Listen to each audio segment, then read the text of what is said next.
Good evening. It is Monday, February 22nd at 6:31, and I will call this meeting of the Goose Creek CISD Board of Trustees to order. Ms. Woods, was the meeting properly posted? Yes. And do we have a quorum present? Yes. Okay. I'll turn our opening exercises over to Dr. Duarte. President Coffey, school board members, Mr. O'Brien. The opening exercises for the February 22nd, 2016 board meeting will be presented by students from Cedar Bayou Junior School. We will begin the opening ceremonies with the prayer led by Jessica Woods. Everyone, please rise.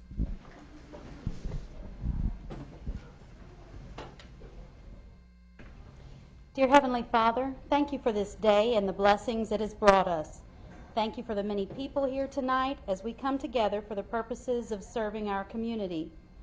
Thank you for the hard work put in by our teachers and our administrators as they educate and inspire our children. Guide our thoughts tonight and our actions to your will, that we may be better servants to them. Open our hearts and minds as we hear the concerns of the district and protect us from all evildoers. In Jesus' name I pray. Amen. The pledges will be led by Courtney Jin and Alex Lee. I pledge allegiance to the flag of the United States of America and to the republic for which it stands, one nation, under God, indivisible, with liberty and justice for all. Honor the Texas flag. I pledge allegiance to thee, Texas, one state, under God, one and indivisible. You may be seated. The following students will perform an a cappella selection, Antiphonal Kyrie. We have students Cecilia Barajas, Kamanya Branch, Brooke Coffey, Shania Davis, Courtney Jin, Alex Lee, Star Lopez, Karime Ontiveros, Adriana Phillips, Angelina Rangel, Haley Rodriguez, and Isabel Rodriguez. The students are under the direction of Catherine McGrew and Brady Weldon, and Principal Michael Curl and Assistant Principal Sandra Christopher. Brooke Coffey will give a little background on the CBJ Choir. Cedar Bayou Junior Choir consists of 285 members. The program has a varsity women's choir, men's choir, 2 junior varsity women's choirs, and as well as 2 sixth grade choirs. Choir members compete as individuals and as a choir. CBJ had 25 members make the Region 10 Honor Choir this year.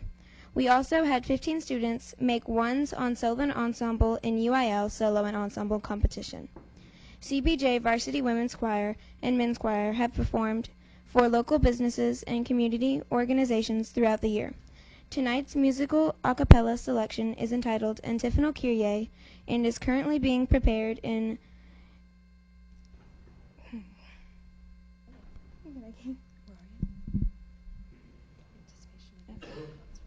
anticipation of UIL concert and sight reading competition in April. Thank you for the opportunity to share the great things that are happening in Cedar Bayou Choir.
Thank you, girls. And if your parents, grandparents, or other relatives are here, or any of your instructors or principals from Cedar Bayou, would all of you please stand?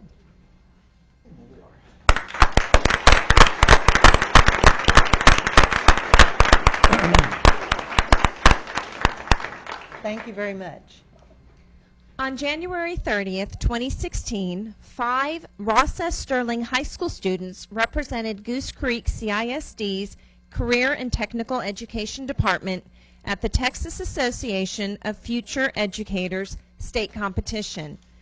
The Texas Association of Future Educators is a co-curricular, statewide, and national career and technical education student organization created to allow young men and women an opportunity to explore the teaching profession.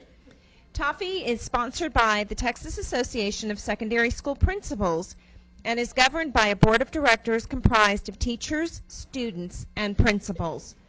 Renee Dillon, director of CTE, will be recognizing our students tonight.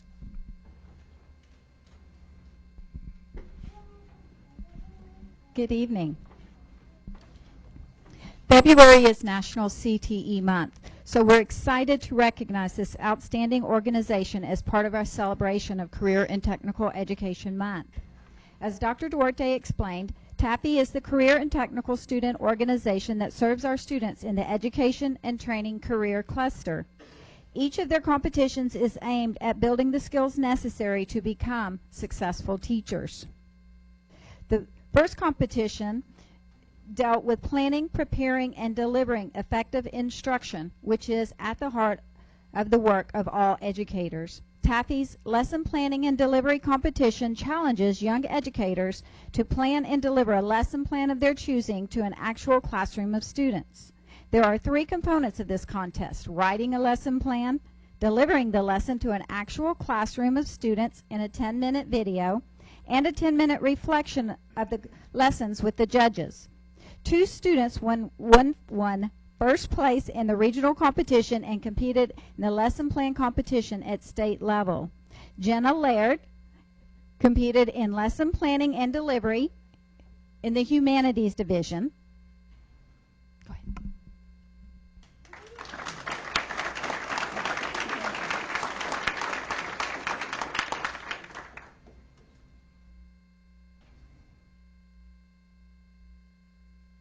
Would that usually do one at a time?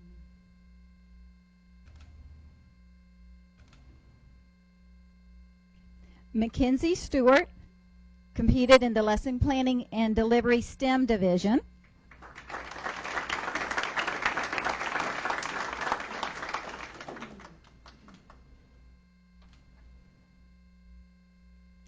Gladiana Cota competed in the bulletin board division, and she won a blue ribbon, which is the top honors at state level.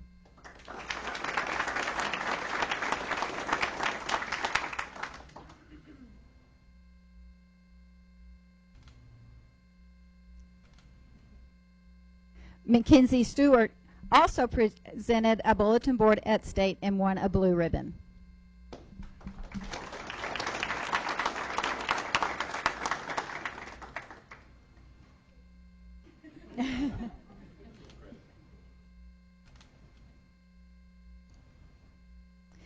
Two students entered the Teacher Created Materials contest. This contest provides students an opportunity to practice their presentation skills and communicate their ideas by presenting their teaching materials and manipulatives to highlight the importance of creating activities that engage learning and to share ideas and approaches of various types of teaching materials. Both students representing GCCISD in this category won a blue ribbon, which required a score of 90 to 100 on their project. For students, Presley Kilgore,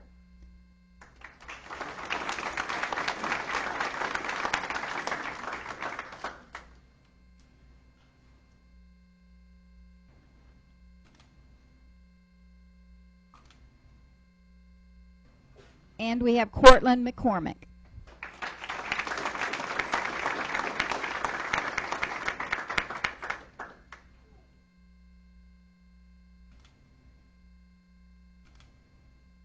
These students are under the direction of the Texas Association of Future Educators sponsors, Shannon Rogers and Leslie Hemingway, and their principal at Sterling, Kevin Foxworth.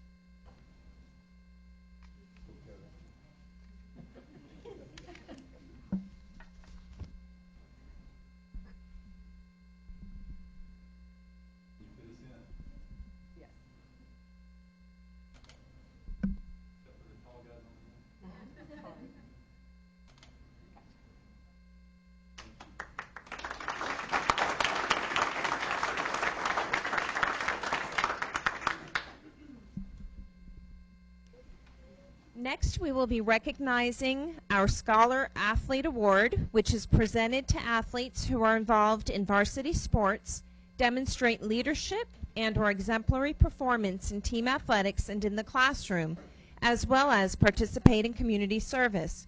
Coach Mulvaney will be recognizing these students for the month of February. Thank you, Dr. Duarte. President Coffey, Board of Trustees, Mr. O'Brien, it's my honor to bring up two February Scholar Athletes. Our first Scholar Athlete from Ross S. Sterling is a basketball player. His name is Jesus Torres. Jesus, come on down.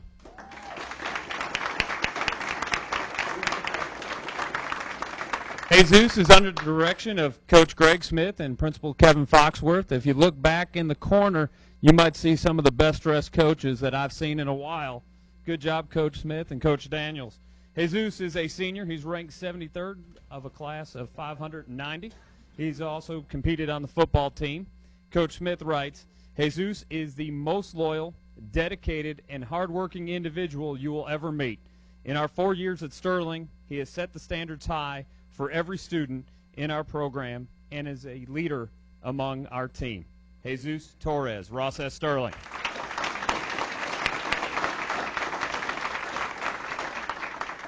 Our second February Scholar Athlete is a soccer player from Goose Creek Memorial High School, and her name is Carla Medina. Carla, come on down.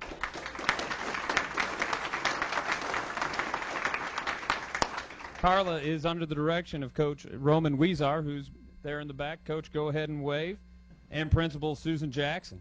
Carla's academic track record is extremely impressive as she currently ranks 32nd in a class of 468. She's an active member of HOSA and is a student trainer for the National Hispanic Institute. Coach Weezar states Carla Medina is an extremely well-rounded individual. She always works hard in the classroom and on the athletic field. She also has an awesome personality that makes her a leader amongst her peers. Carla Medina, Goose Creek Memorial.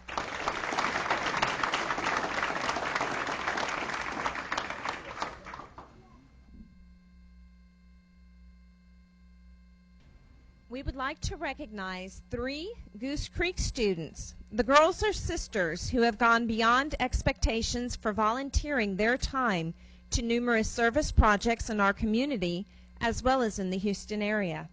Megan Link, Riley Link, and Leanne Link, daughters of Clarissa and Rex Link, have logged in enough service hours in their age groups to earn President's Volunteer Service Awards. First, we're going to start with Megan, and she is a senior at Goose Creek Memorial who logged in more than 250 hours in a 12-month period, qualifying her to receive the President's Volunteer Service Award in the 16 to 25-year-old age group.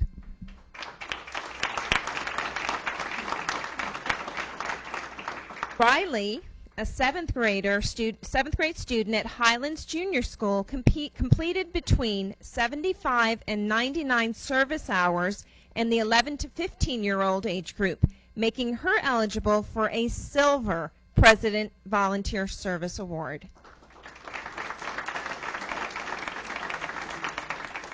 And Leanne, a kindergarten student at Victoria Walker Elementary, devoted between 50 and 74 service hours to projects, qualifying her to receive a Silver President's Volunteer Service Award in the 5 to 10-year-old age group.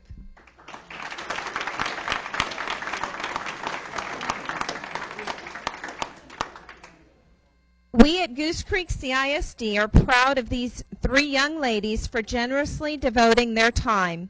The President's Volunteer Service Awards were designed to recognize, celebrate, and inspire community service leaders and volunteers to lead the charge of volunteerism. Congratulations.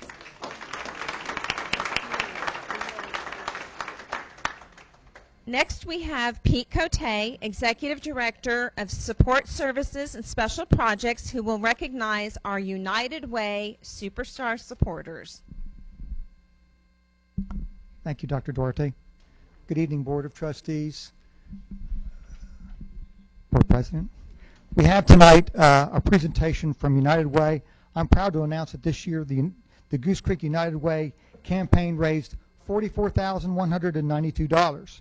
Goose Creek has held a long-standing relationship with the United Way of Greater Baytown area and Chambers County in the support of our students and their families.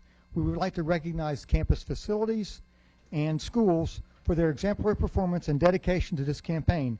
In addition, representatives from the United Way would like to present community awards to facilities that met the United Way award criteria. So, Linda, Suzanne Sutter, right here, and Guido. Come on up. I'm going to let the United Way do their awards first. Guido, you want to do it? Okay. I just got to put the awards down. Go ahead.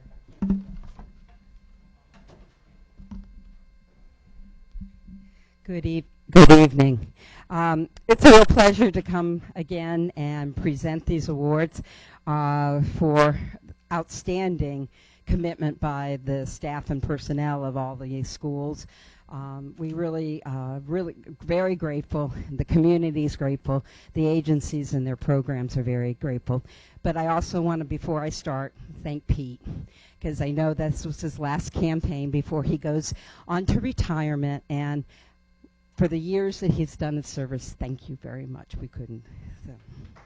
And Sandra.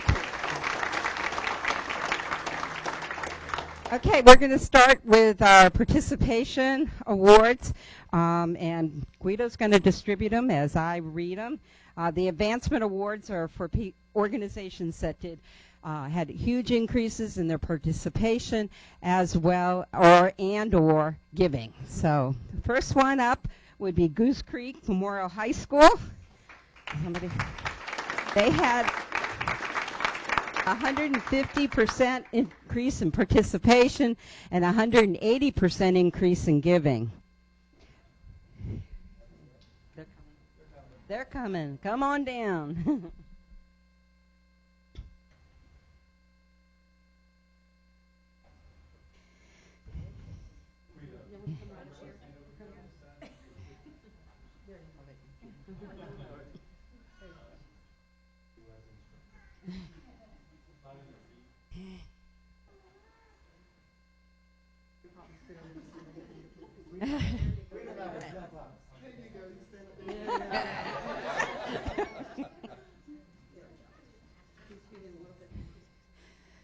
As those you know, Guido Persiani, this is his second year to be the campaign chair, and we greatly appreciate his leadership to chairing the community-wide campaign.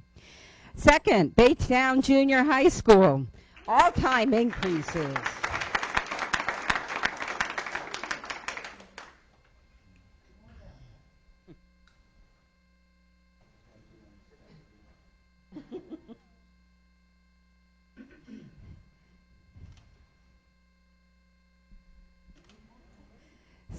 Cedar Bayou Junior High School, 105% increase in giving and 114% increase in participation.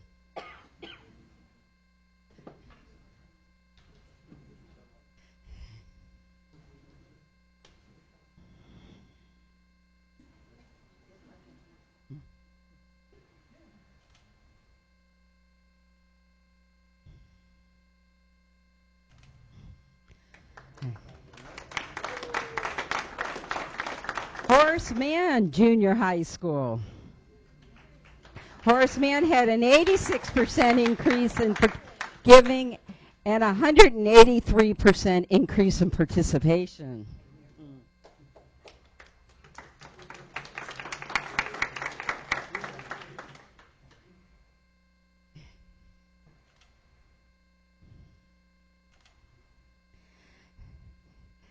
Transportation Department, 88% increase in giving, 37% increase in participation.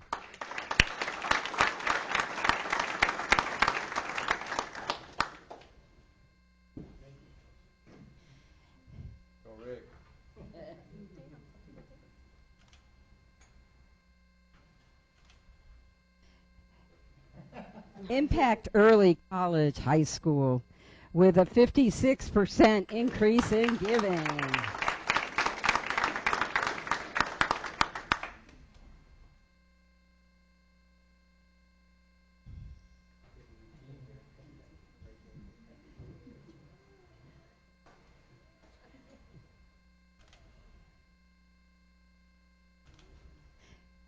Stephen F. Austin Elementary had a 31% increase in giving.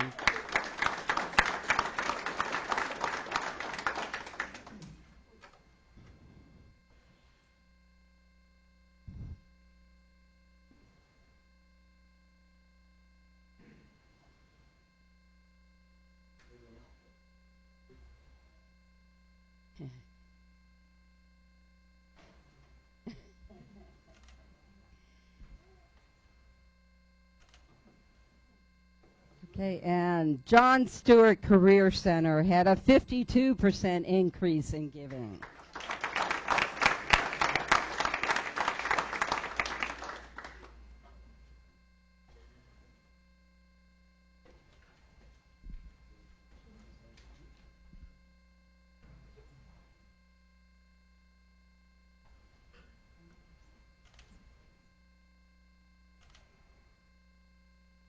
Okay, if I slaughter names, don't kill me. Us Elementary School, we're moving into our Campaign Award of Excellence. They have to do more over and above what they did. This school had over 3,500 new dollars raised, $1,600 of which were new dollars, 65% participation in their campaign. Is anyone here from Us? Us? Okay.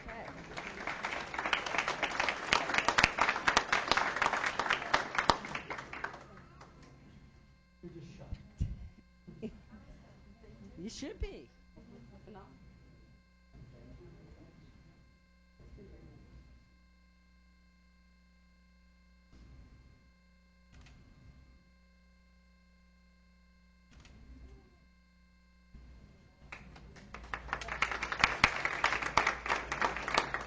In Zavalia Elementary School, 66% participation and 11% increase in giving.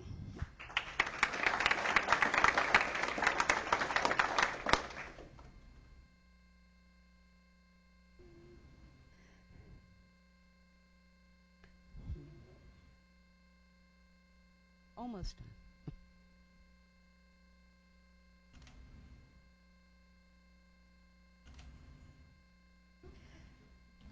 Clark Elementary. 60 people out of 63 of the individuals that work at that school participated in the campaign, resulting in a 55% increase.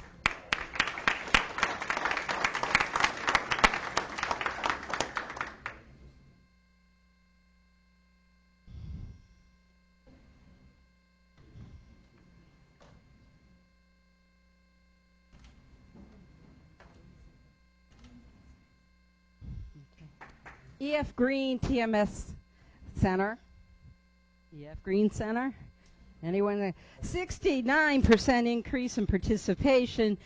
69% of the faculty and the staff participated. A 552 increase in giving for 2,000 new dollars to the United Way.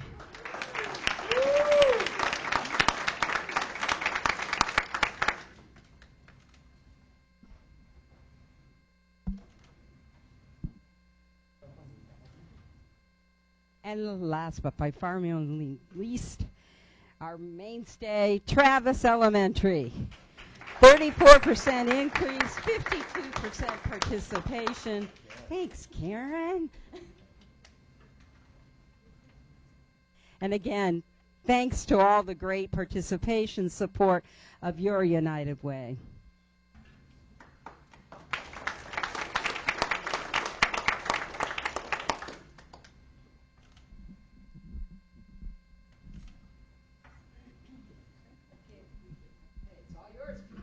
Thank you very much. Thank you, Guido. The district also provides some awards. Ours are a little bit different than United Way's.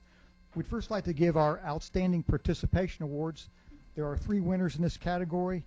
The first is Clark Elementary School, who participated at a 95% level. Clark, would you please come forward?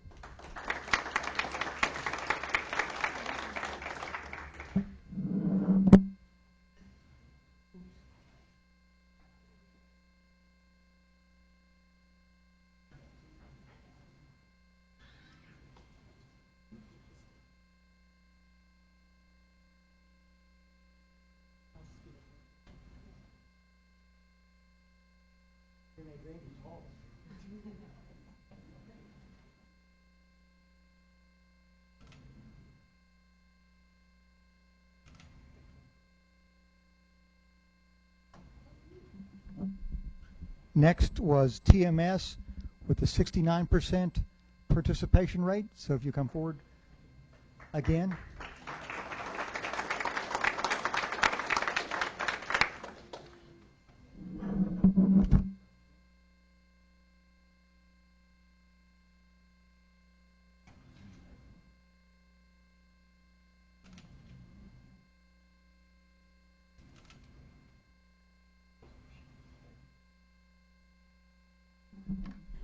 And our last participation award is Impact Early College High School with a 68% participation rate.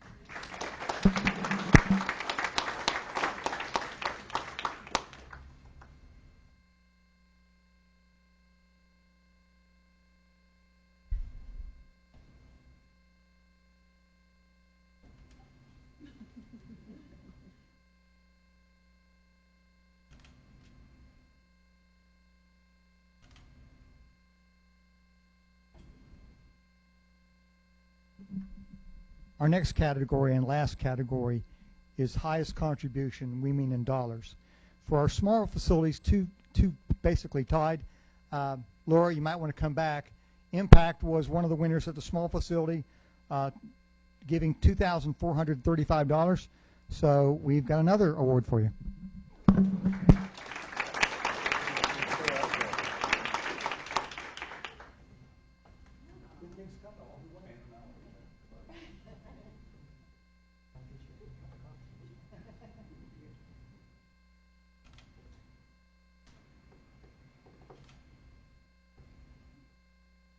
Thank you.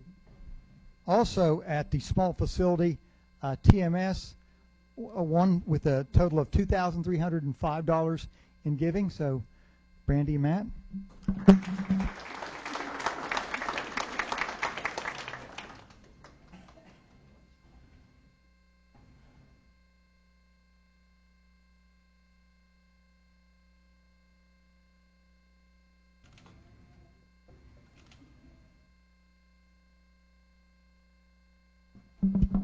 Actually, Matt made the biggest sacrifice. He, if his staff gave, he agreed to have a tarantula put on him, a live tarantula, which he did, and he screamed like a baby. But for a good cause. Our medium facility highest contribution was Banuelos Elementary with $3,572.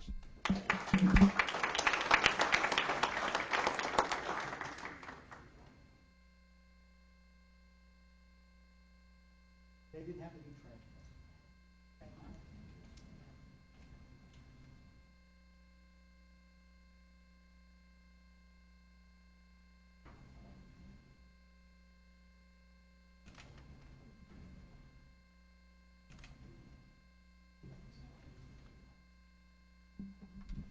And the final award for highest contribution was Robert E. Lee High School with a contribution of $5,291.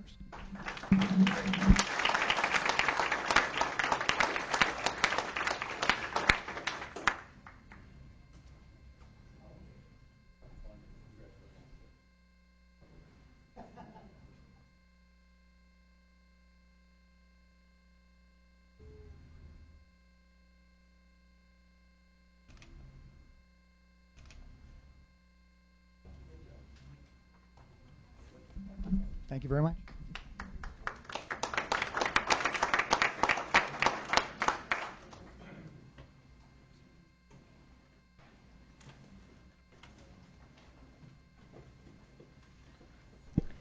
Please let it be noted that Mr. Laredo and Mr. Poppy have both arrived, so we have a full board here tonight. Next item on the agenda is our public hearing. We have a public hearing tonight regarding board resolution authorizing early resignation incentives. Consider and take possible action regarding the same. This time we'd like to open up the floor to anyone in the audience who'd like to make any statements or comments on this proposed action item for later on in the meeting. Is there anyone who cares to comment? The early notice of resignations and retirements makes it possible for the district to appropriately plan for a future in a timely manner. Anyone who cares to comment? Okay, then I think that hearing is closed, and we'll move to the next item on the agenda, which is citizens' participation. Did anyone sign up to participate tonight? Okay. We'll move next to the approval of minutes. We have minutes from the February 4th board workshop. Move approval. Second. We've got a motion from Mr. Richard, a second from Mr. Laredo to approve the minutes of the February 4th board workshop. Any discussion? If not, all in favor, please raise your right hand. Any opposed?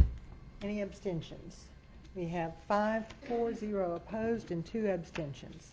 Next, we'll move to the minutes of the February 8th regular board meeting. Move for approval. Second. We've got a motion from Mr. Laredo, a second from Mr. Richard to approve the minutes of the February 8th regular board meeting. Is there any discussion? If not, all in favor, please raise your right hand. We've got 4-4. Any opposed? Any abstentions? 3 abstentions. 4-4, 3 abstentions. That passes. We'll move to the discussion item, superintendent's report. Tonight we have a superintendent's report regarding the Board of Trustees' final design review of the new transportation facility. I'd like to invite the team up to come at this time. Brenda Garcia, leading up our facilities management. Have Matt Brown from JMB2. Mr. Walterscheid on standby. And we do have a guest in the audience I'd like to recognize with a round of applause, a former director or executive director of facilities management. Dave Fluker's in the audience.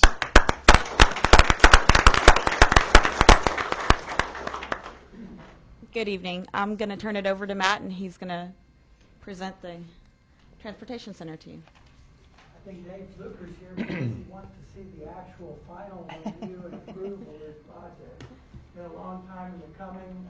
We've changed sites. And this is essentially a review update because nothing really has changed since the last Board of Trustees meeting. But let me take a point at some gives and takes that have happened. Last Board of Trustees meetings, we had an additional drive that came down here. We had parking that went all the way over here that we were able to recover. We had additional concrete down on this part of the site. That's important because the concrete has become a big cost issue for this project. You'll notice this site, this project actually got through last one, went through a squeezing process.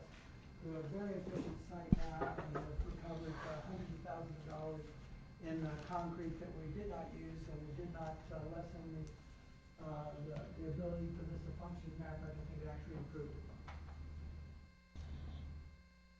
Building is the same building that you looked at 9 months ago. It really, other than the site changing, that really has come back. Likewise with the elevations. Cost, what I just spoke about on about the site is important because when we last presented this to the board, we had a $13,395 construction cost and instructional lab alternate. Those costs remain. We believe those are still viable and good numbers for this project. And in terms of deductions, we have those drives and those different items I've talked about before. We also have 2 curb cuts, 2 drives. We reduced the curb parking or the bus parking, and the parking back in the fuel and bus wash area. Since this, and we got sold report, we got some new information, we actually had to increase the concrete deck just a little bit in the parking areas, and we had to add a left turn lane on Showlander, which pretty much offsets those costs that we had saved. So it's pretty much, we're sitting about the same place in the cost structure. We are looking to have people in this 2017 February. I think the important dates are this approval tonight. We let it out for bid on March 10th. That's coming up very fast. We receive bids on the 25th, the 14th. They get board approval on the 25th, hopefully, with successful negotiating. And we start construction on May the 2nd. Are there any questions? I have a question. Mr. Brown, would you elaborate on the left turn lane of Showlander Road? Is that on to Archer? Absolutely. No, that is not. That's Okay. a very good question. When you create a new curb cut on a county road, you have to do a traffic study. You went through that process. Nothing's going to happen up at the intersection over here. This is actually an emergency exit, and so that's not considered a new curb cut with vehicles going in and out. But this was considered a new curb cut because of the amount of parking that was added to it. So we did the traffic study, which would require to have some backing up here so they can go ahead and get across there without halting traffic. So how will we be doing that? Because it's a pretty narrow road on Showlander right now. Are we going to have to fill in the ditches and cover ditches or what? It's my understanding that we will have to move them out just a little bit, and I haven't got the final review from the civil. I don't think we're going to have to fill them in. Our first design idea is that we would. We should. There's a shoulder over there on either side also. We think we can actually move over and squeeze it, but I'd have to confirm that and tell you for sure. Basically, add a lane in the middle here. Yes. So that they can pass around as they're doing that. Okay. Matt, would it be similar to the design on Wade Road for the turning lanes on Wade Road up and down North and South I'm Wade? afraid I'm not familiar with that. They do a notch out pass around? Yeah, but you got to right away. But basically what they did is they've added, I think it's about 7 or 8 feet on either side, basically to account for another lane to cross a center aisle area that you can turn from. I'm just not familiar with the Okay. road. On this, you talking about a left turn lane, are you particularly talking about just pedestrian, meaning vehicles, or are you talking about buses? Staff vehicles only. Okay, because Showlander possibly, in all respect, may have 80 foot of right of way. And in order to get another lane on Showlander, there's no way to it's not much shoulder. The shoulder's probably about 2 feet on either side. So there may be a cost factor because you may have to put in pipe to make a turn lane at that particular spot because I don't know what your final drawings look like. And that's, I don't want me to cut you off, but what we estimated was to fill in one culvert and put in a pipe. From my last talking with the civil engineer, they thought they could do it without having to do that, but I haven't seen it done. And that's something, need to see because, like I said, Showland is not a very wide road. We should have something Wednesday, and Yeah. before we go for 100%, which is at the end of the week. Now, in that location where I know that there's a set of pipelines that go underneath, closer to where the detention pond is and closer to where the new, on the backside of this parking lot, is that going to interfere with your left turn lane? Absolutely not. So at the turn now at Archer and Showlander, are you going to have to compensate? No, it's not an Archer and Showlander. No, I'm not talking about that. Okay. I'm moving down the road a little bit. Okay. At Archer and Showlander, in order to compensate for a turning radius on the north, on the east and west side of the road, are there going to have to be any changes done to that intersection? Because more than likely, the county's going to require you to do some work on the intersection because you're talking about a guardrail intersection, a tight turn and everything. If any buses or anything's going to be going either way, front. The traffic study that was done by an independent company, we just received that last week, the final study, and that was just turned into the county for review. Okay. So upon their review, we'll know more. So it's into the county right now? Yes, sir. Okay, I'll call tomorrow and find out what's what on. And the traffic study provides recommendations. It doesn't. Yeah, because that would be a good idea because. Well, and I'm just thinking about, when you talk about cost and everything, I'm just thinking about that particular curve that they would, if it's a problem, they would want you to correct the problem. Because you're going to be now bringing in more buses and making a turn, and right there, there's no left turn or right turn at that particular intersection. I had asked a question earlier today. Detention pond, it was 2 sets of drawings, if I'm not mistaken. You know, I've slept since then, but there were 2 sets of drawings that were presented to us back in September. One had the detention pond where this plan is, and the other one had the detention pond on the far west side with piping underneath. What made this one more acceptable than the other? Because you know you still got pipelines over on that side of the road also. I believe the presentation that we saw last had the detention pond in this same corner here. It did in design phase 2, but in design phase 1, I believe we still were talking options, but from design phase 1 to design phase 2, it did narrow it down to this location. That's, you know, maybe I missed that meeting. No, that's a good point. We did present 2 options that had the detention. We also had the building at a different location. Right. This was considered to be the most efficient, especially to move the water into the outflow. There's the pipes that we have also moved everything back 30 feet away from the street to get out of any of the right-of-way. And the pipes that we know of, and I'm not the civil engineer, I wish I had him here, are really back down here at this bottom right-hand corner. There anything really to take a look at, and we've moved it back away from that also. Okay. So I think we're okay with those things. I'm just trying to. Dot our T or dot our I's and cross our T's on it. Yeah. But that, you know, the ebb and flow of traffic, that's the only thing that I'm really concerned with, because left turn lanes and everything is going to try not to cause any difficulty, you know, because we've had enough difficulty in this project as it is. So that was my basic We'll question. make sure to review the county's comments very carefully. Right, yeah. That's it. I will tell you that what we did with the left-hand turn lane, we put it as an alternate or a phase at the very end of the project. Mm-hmm.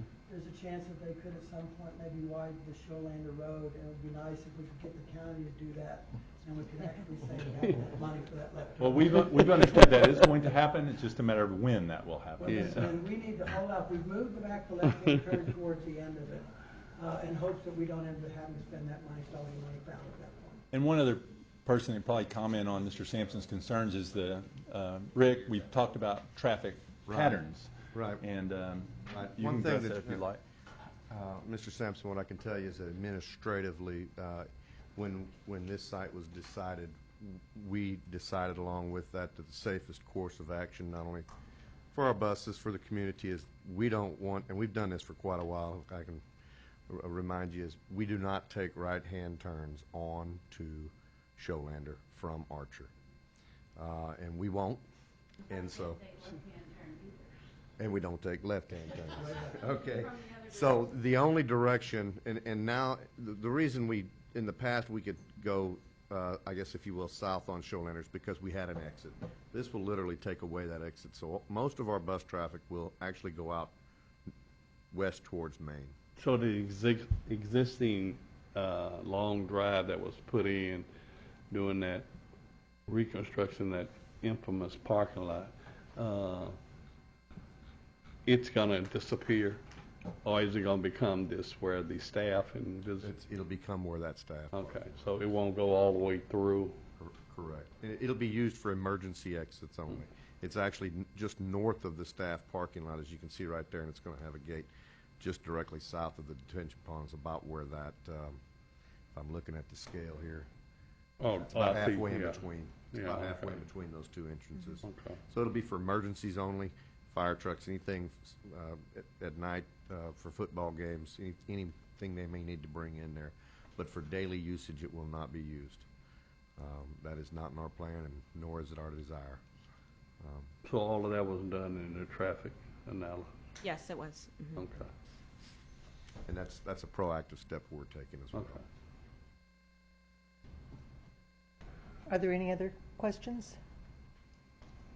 Well, thank you very much for your presentation. We appreciate it. Thank you.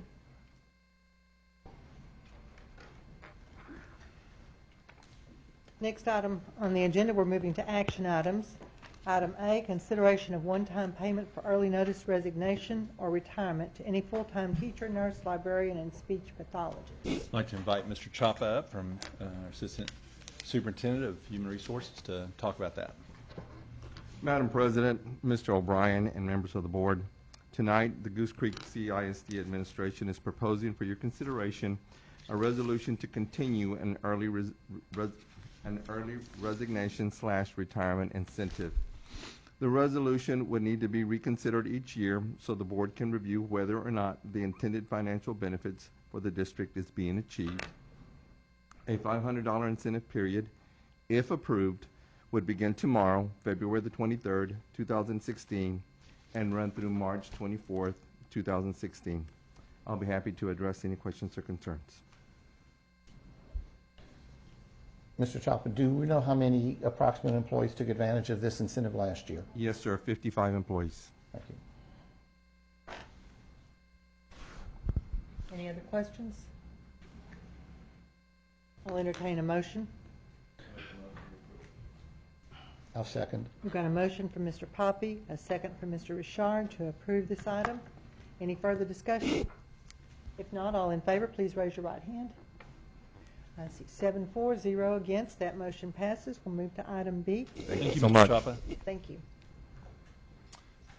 Action item B is consideration of and possible action to approve the final design phase as submitted by JMB2 Architects for the construction of a new transportation center. Anyone can be called back up for any further questioning you might have on that. I move approval. We've got a motion from Mr. Richard and a second from Ms. Woods to approve the final design phase on the new transportation center. Any further discussion? If not, all in favor, please raise your right hand. Any opposed? That motion passes 7-0. We're going to pull item C and move on to item D. Item 8D, consideration of first reading of revised board policy DC local employment practices as presented by Mr. Chapa and his team. One note I want to make on that is TASB has made an offering for the school districts to have only one readings instead of 2 required readings. However, we'll need to bring that before you in the form of an action item as well. So once we bring the action item to you after a first reading has been conducted without any opposition from our community or anyone on the board, that item will go into action following that next following meeting. Go ahead, Mr. Chapa. Thank you. Madam President, Mr. O'Brien, and Board of Trustees, the Goose Creek CISD administration is proposing for your consideration the revision of DC local employment practices. This revision would grant the superintendent of schools authority to employ classroom teachers, nurses, librarians from the period of June 1st to August 31st each calendar year. The superintendent would then inform the board of any person offered a contract at the next scheduled board meeting. We have surveyed various Region 4 school districts, and the majority of them have relinquished the hiring authority of classroom teachers to the superintendent during summer months. I'll be happy to address any questions or concerns that you may have. Could you read us the list of districts that you? These were the ones that responded to us from the HR Services website that we have. Needville, Royal, Lamar, Spring Branch, New Caney, Stadford, Brazosport, Barbers Hill, Texas City. And they all follow this practice? Yes. So about half of the schools in our survey follow this practice? Approximately, yes, sir. Is that for summer? Just It's summer just school? from the period of June 1st to August the 31st. Oh, okay. Mr. O'Brien, why don't you address the reason behind your What, wanting this? well, y'all have experienced this more than likely over the summer months. We're trying to hire quality staff, and when it gets later towards the end of the summer, they either commit to other districts or other offers. Even first-year teachers will commit to other people that will lay the contract in front of them the quickest. And we have accommodated this in the past by simply calling multiple board meetings during the month of June or July or August, asking for special called meetings. This is an attempt to try to avoid having to have so many special called meetings to simply employ teachers, counselors, and nurses. Now, this would not apply for the administrative positions. They would. Exactly. This would not apply to administrative staff. This would just mean classroom teachers, nurses, and librarians. Right. It would not apply to counselors. I'm sorry. To this. I may have misspoke. That's correct, Mr. Richard. I've never really understood ultimately why we approve and they're hired by the superintendent. We don't hire and fire anybody but the superintendent. But I don't understand the change. I mean, I understand what you're saying, but I don't think we have that many meetings, and it's been in the past, not too far back, when we did get somebody that wasn't maybe the best person. I just wouldn't feel comfortable you making that decision and it falling directly on you without us having to share some of the responsibility. That's my only issue with it. Our greatest concern is just getting the highest quality staff we can. I mean, that's the only grounds for it, is to hire quickly. I'm speaking on behalf of principals who may or may not be in the room, but when they have a live wire they have an interview sitting across their desk, they know it's a go. That person could either sign or go somewhere else. They want to get that person a contract in their hand. That's the only thing this does, is it allows me to facilitate that quick hire decision. And please understand that we will follow all the hiring protocol as we always do. Regarding interviews. Right. We're going to do the interviews. Checks. We're going to do the criminal background check. We're going to check references. We're going to go through the whole gamut. Do we still use a letter of intent during that process? We do. Okay. And when you're referring to contractual employees, what's the typical term of the contract? They're typically issued a probationary contract. All first-year people to the district are always issued a probationary contract. So it's a one-year contract? It's a one-year Yes. contract. Yes, ma'am.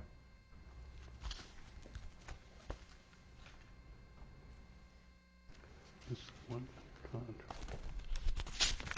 We're not opposed, the administration's not opposed to continuing to do it the way we've done it. It's just our attempts to provide that security to an employee we see as gainful. We want them. We've seen the quality that they might bring to the table for us. If we act swiftly and quickly, we get them signed. If we don't, they go on to another interview and someone else signs them that day on the spot, because they have this policy enacted.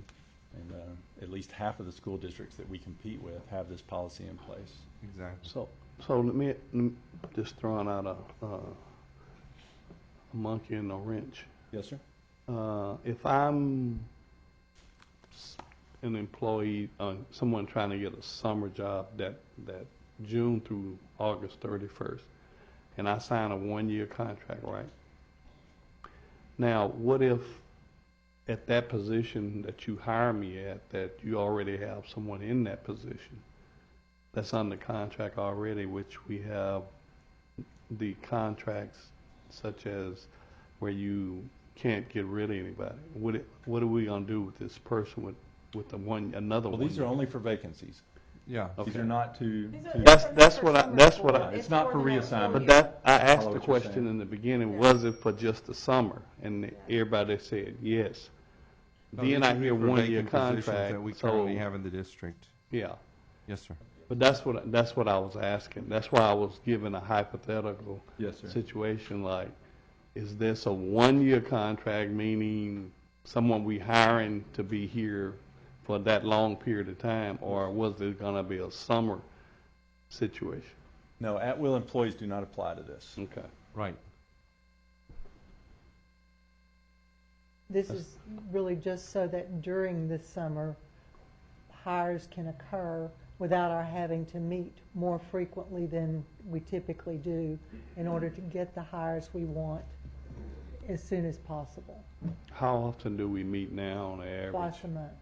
I mean, for as in the summertime. In the summertime, we had 2 or 3 extra meetings I was going to last say that we summer. probably had about like 3 additional meetings last summer to hire just personnel, and we were here for, 5 minutes and we were out. But it was challenging trying to find 4 board members to be able to show up. Okay.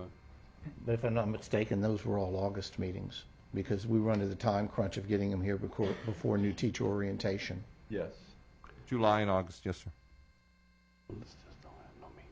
And then the recommendation here, it relinquishes once school starts. We'll go back to the standard procedure to bring the names before you at each board meeting. Exactly. Okay. We're on the same page. But this is a recommendation brought forth by HR after considering what other districts are doing competitively to have that competitive edge with hiring quality teachers. And I endorse it, but we'll respect the board's wishes at this point. Absolutely. Based on prior superintendents, so I would feel more comfortable if it would say vacancies only on there in the policy. I'm just going to say it like I feel it, but I'm all for the policy. I just would look more clarifying. It's only for vacant positions. Yes, sir. Added too many in the past. Don't want to get in that situation. I'll move approval to get it on the table. I second. So we've got a motion from Mr. Richard and a second from Ms. Cockrell. As is. And that's what I was going to question. If you want a change, where would you add this change? I mean, I'm looking at the policy, the revision, so what would you have it read? I would just top of my head, I would just wherever I had the red, that same sentence, the board retains final authority for employment of contractual personnel, however, from June 1 to August 31st. The board delegates to the superintendent the authority to fill any vacant position or employment, such as classroom teachers, nurses, librarians. In other words, so that we're not adding additional staff Correct. without board approval. Okay. So would it work just at the end of that sentence where it finishes librarians, just add the clause in vacant positions? That's fine. Or to employ vacant positions of classroom teachers, nurses, and librarians. Sure. In between the word employ. I think I like Mr. Richard's better, Okay. to employ classroom teachers, nurses, and librarians. In vacant positions. In vacant positions. Did you get that, Mr. Yes, Chopper? sir. I did. And Mr. Poppy, does that sound like good. you Yeah. would prefer? So, So do I have to remove my motion? do you want to do that? I'll remove my original motion. And Ms. Cockrell, do you want to remove your second? Okay, and then do we want a new motion? Mr. Poppy, would you like to make the motion? Sure. I'll make the motion that we approve the policy with the additional language as discussed after the word librarians. And I'll second it. All right. Okay, so we've got a motion now from Mr. Poppy, with a second from Ms. Cockrell, and the addition of the words in vacant positions after librarians. Any further discussion? Will we still be notified of these? Mr. O'Brien? Yes, at each board meeting, you'll get a notification of who was hired during that 2-week time period. Any further discussion? If not, all in favor, please raise your right hand. I see 7 for, 0 against. That motion passes. Thank you, Mr. Chapa. Thank you. Item E is consideration of first reading of TASB Localized Policy Manual Update 103, which was distributed to us previously. Be glad to answer any questions you may have about first reading, but we'll have time to discuss that at a later time if you wish. Do I have a motion? Motion to approve. Second. Got a motion from Mr. Poppy and a second from Mr. Richard to approve the updated policy manual from TASB, Localized Policy Manual Update 103. Any discussion? If not, all in favor, please raise your right hand. Any opposed? Any abstentions? We have 6 for, 0 against, and Mr. Sampson with an abstention. That motion passes. Now we'll move to item F, consideration of consent agenda. All right. Consent agenda. Number 1, second reading of revised board policy EIA local, grading progress reports to parents. Number 2, 2016-17 instructional calendar. Number 3, hybrid professional learning communities PLC conference conducted by Solution Tree. Number 4, knee house education training. Number 5, ESC Region 10 457 Cooperative and Master Plan Board Resolution Interlocal Agreement. Number 6, award of requests for proposals, RFPs for E-rate services, and to delegate authority to the superintendent or designee to negotiate that contract. Does anyone want to pull any of these items from the consent agenda? I'd like to pull item number 2 from the consent agenda. Anyone want to pull any other items?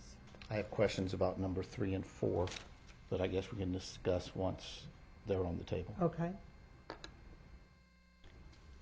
Then I will entertain a motion to approve items 1, 3, 4, 5, and 6. So moved. Second. Got a motion from Mr. Richard, a second from Mr. Laredo.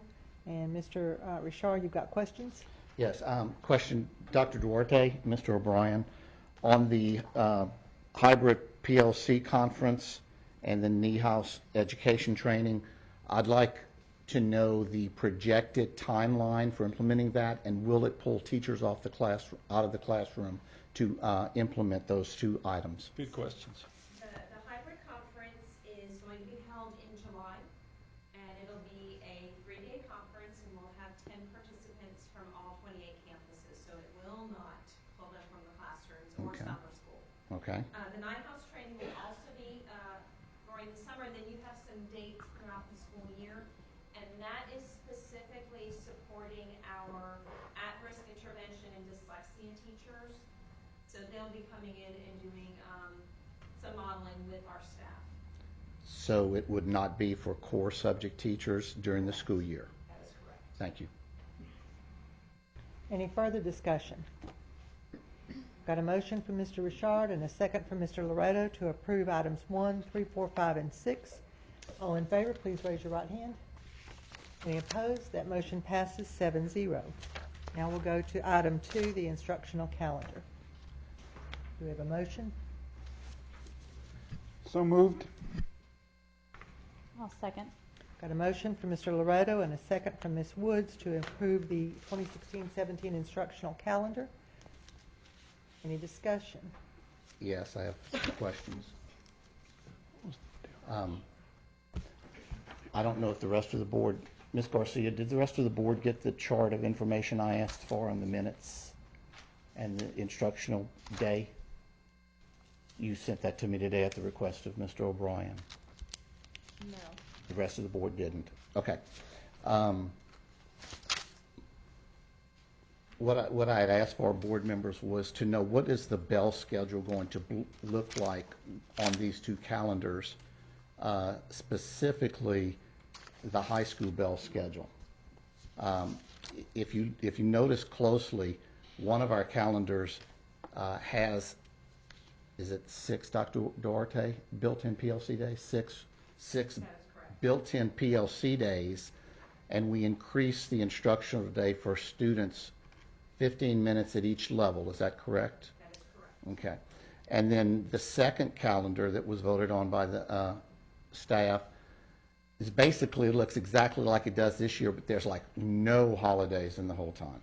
There's no PLC, there's no early release days for teachers to have training or anything of that nature. My question comes down to the minutes.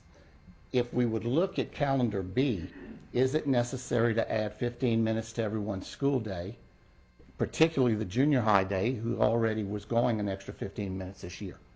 So calendar B adds no minutes to the instructional day. So nothing changes. What teachers have been accustomed to and doing for the past, I've been teasing them 20 years, and we know that's not the case, that remains the same.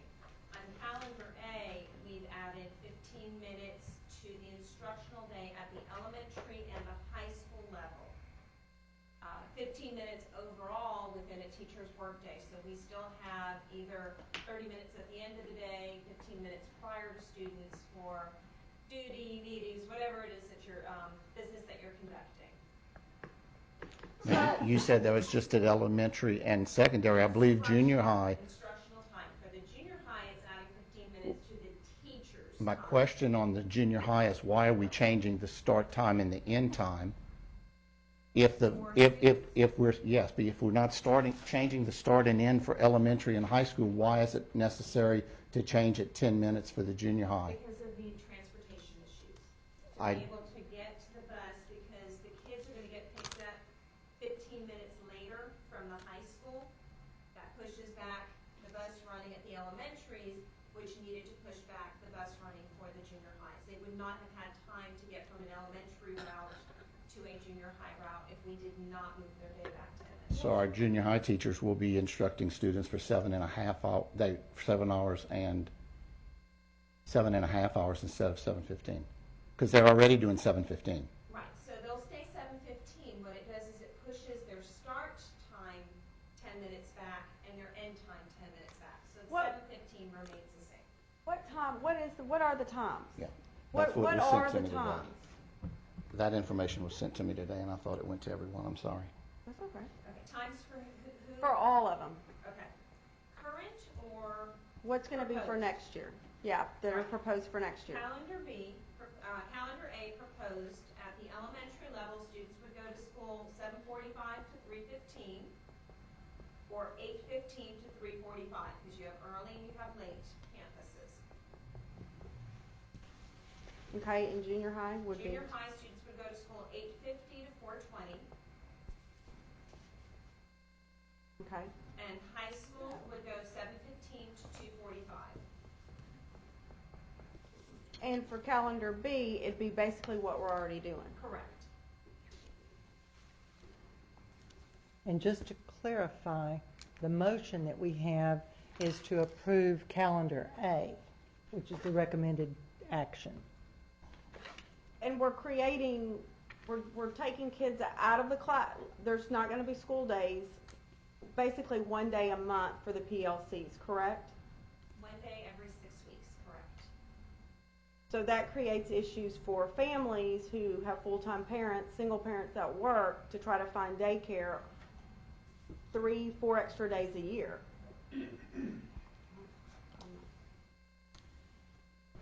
And I mean, I understand that the majority of the teachers, the 54% to 46%, but the majority of the campuses voted for calendar B. That's because their majority are elementaries. Well, but you had two out of the, I know, you had the majority, a third were high school teachers. So what's the last day of school on calendar B? It's June 1st? Yeah. As opposed to getting out 4 days earlier on calendar A, before Memorial Day. Right. So can we, just for a refresher, can we recap the minutes as instituted by the legislature? It addressed one thing, I think it's relevant to note this, is it addressed student time in class with hours that a student must go to school. It did not change the number of days that a teacher's on contract annually, which is 187.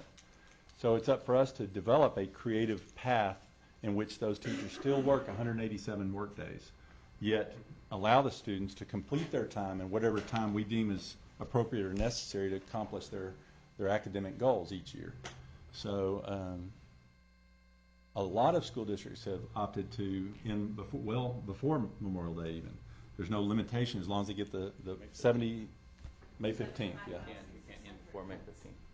What is the number? 75,600 minutes. So some districts are being creative and trying to end the school year May 15th. What that will mean is they'll have teachers there through June 8th, from May 15th to June 8th, potentially. Well, depending on if they start. Depending if they put them at the front or the back, because we're putting them at the front with our calendar A. We're putting Right. some of the front. If you put none on the front, I mean, it could be June 15th or so. But the calendar, we try to give the teachers a voice in this, and this is the result. And you're right, it's not an overwhelming margin, 54 to 46. But what we looked for was patterns, and we saw, I think there was 2, possibly 3 campuses that objected to calendar B by overall count. Most campuses individually were in support of calendar A. 15 were in support of calendar B, 1 was a tie, and 13 were calendar A of your campuses. So And who presented at the campuses? Was it the same person from admin at each campus, or was it each principal at each campus? Each principal at each campus. So if a principal was tainted, the presentation could have been tainted. I mean, it's their perspective. I mean, We presented it once to the principals, although it had been in a review process for several months. The final 2 options were presented to the principals, the principal meeting, and then they were charged to go out to their campuses, present, and solicit a vote. When I looked at the data, what struck me was that the elementaries wanted B over A and the secondaries want A over B. And that's usually the case. Those 2 groups of teachers, the elementary and the secondary, usually don't see eye to eye in terms of instructional time. Well, you had 2. I mean, you have 2 for 2 that were for B in the junior highs. Look, you're adding 15 minutes a day of instruction time before the exams. And we all know those last 4 days, last part of May and June, not a dang thing that happens that's worth anything. No, but that's a really long, an extra 15 minutes. I mean, that's a really long time for kids to be in school. I mean, that's at the elementary level and at the junior high levels. Goose Creek is still below most schools in the area for the length of day. If not, they're at the same.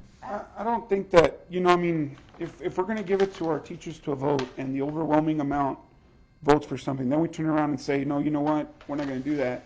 It's not fair to ask them in the first place then we should be developing it. I agree. I don't even care if it's overwhelming. If it's 50.1, I mean, they got 54. Well, that's, if there's a majority. There's a majority. If there's a majority, then it's unfair for us to say, well, you know what, we give you this right. But I think the majority is tainted because you have the majority, because you have more teachers at your high schools. I mean, that's where a third of them was.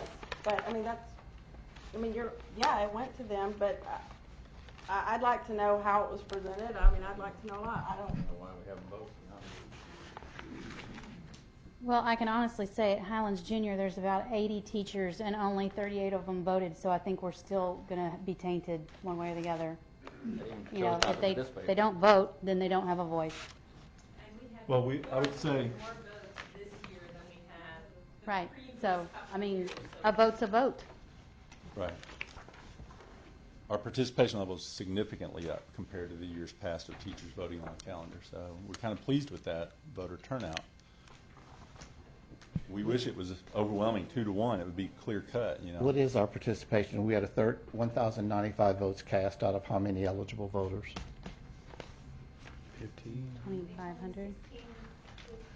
Okay, about 67%. Yes. Okay. Dr. Rock, the PLC days that are once every 6 weeks, are those the beginning or like between 6 weeks? Right, so it would be the very beginning of the 6 weeks, and the whole intent is to provide an opportunity for teachers to build their common formative assessments, to look at what that 6 weeks is going to look like. What do we need to focus on? Do we need to regroup? It's really a connection for the teachers. They also talked about we'd be able to do vertical alignment, which we haven't been able to do because high school might have some time that junior high doesn't at that time. So they really talked about some creative ways to use that time to really impact instruction. Thank you. Is there any further discussion? We have a motion from Mr. Laredo and a second from Ms. Woods to approve instructional calendar A for the 2016-17 school year. All in favor, please raise your right hand. Any opposed? That motion passes 6-1. We'll move now to future board agenda items, board training, and board meetings. Do we have any future board agenda items? I have a future board agenda item here somewhere. April 11th, school board meeting. Might we discuss rescheduling? Oh, is that because of the NASB? Right. Or NSBA, yeah, conference. So if we can put that on the agenda.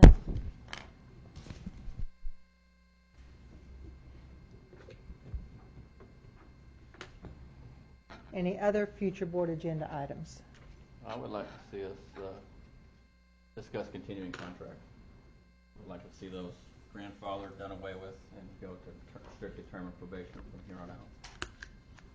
I think that'd be a good discussion with that.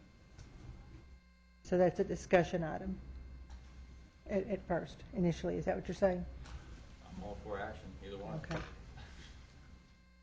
Do you want a superintendent's report based upon regional districts?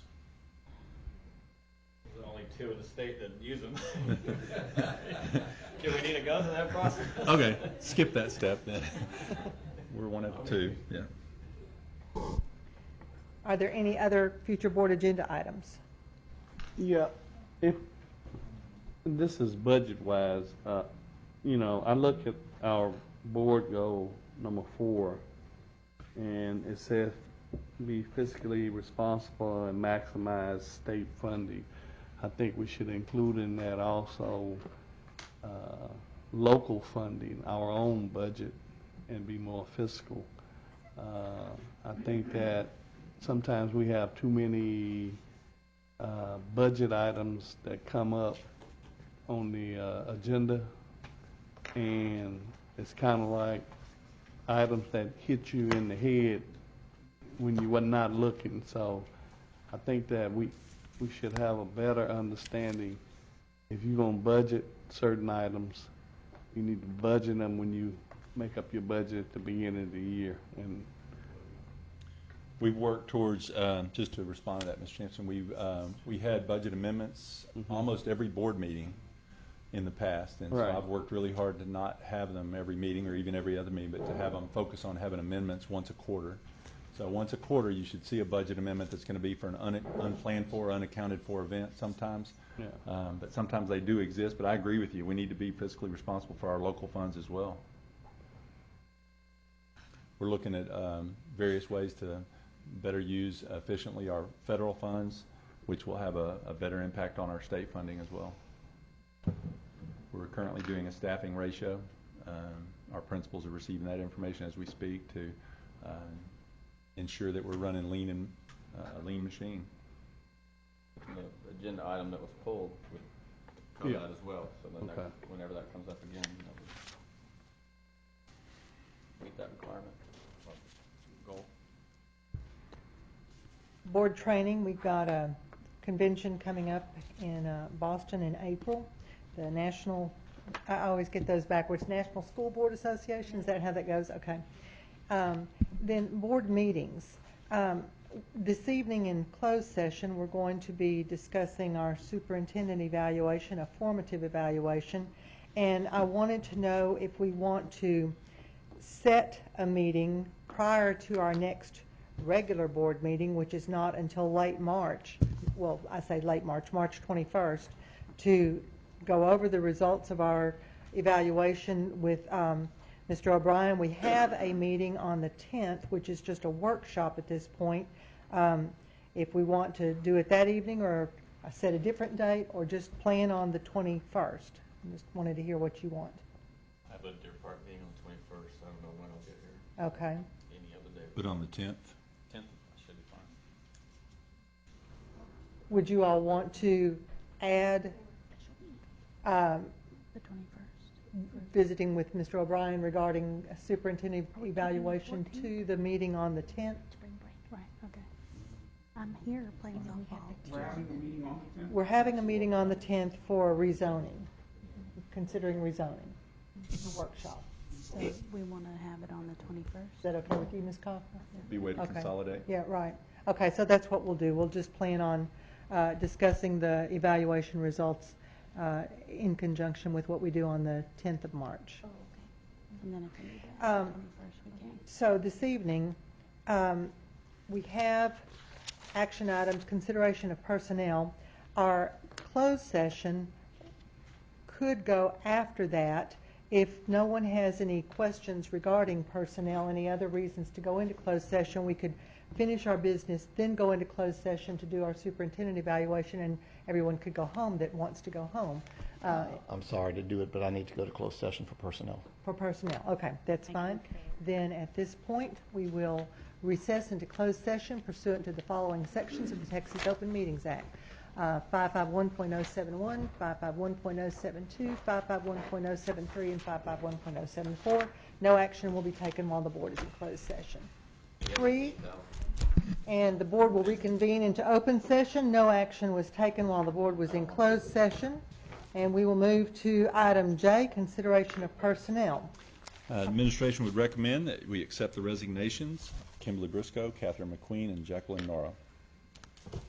Move for approval. Second. Got a motion from Mr. Laredo and a second from Ms. Cockrell. Any discussion? All in favor, please raise your right hand. Any opposed? That motion passes 7-0. And further consideration of personnel is to approve the administrative election for the principal of Point, Mr. Henry Hobbs.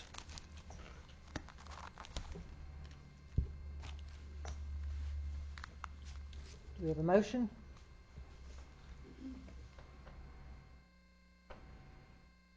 Any motion? I move that we approve it.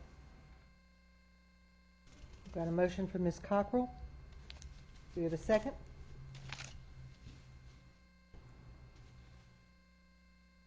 Do we have a second? Well, then I believe that motion failed for lack of a second. And at this point in time, we're going to go back into closed session to work on our formative evaluation of the superintendent. And it is now 8:45 as we go back into closed session. The board has completed their closed session. No action was taken while the board was in closed session, and this meeting is adjourned. The tech guy